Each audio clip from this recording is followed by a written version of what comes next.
اچھا، تو اب یہ مسئلہ کہ اگر کسی عورت نے زیادہ شادیاں کی ہوں اور وہ جنت میں چلی جائے تو کون سے شوہر کو ملے گی وہ عورت؟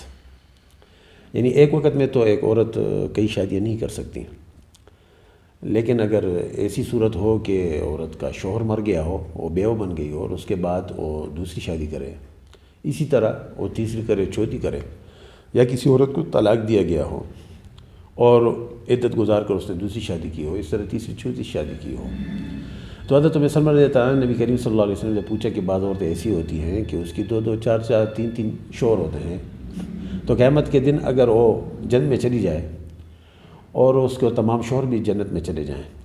تو یہ عورت کون سے شوہر کو ملے گی؟ تو نبی کریم صلی اللہ علیہ وسلم نے فرمایا کہ اس عورت کو اختیار دے دیا جائے گا کہ آپ جس شوہر کو بھی پسند کرے گی اسی شوہر کو آپ ملے گی، وہی شوہر آپ کو ملے گا۔ تو یہ عورت کہے گی کہ فلاں شوہر دنیا میں میرے ساتھ اچھا برتاؤ رکھتا تھا، لہذا مجھے اسی کے سپرد کیا جائے۔ تو نبی کریم صلی اللہ علیہ وسلم نے فرمایا کہ اس عورت کو اسی شوہر کو دے دیا جائے گا جس شوہر کو وہ پسند کرے گی، جس شوہر کو وہ اختیار کرے گی۔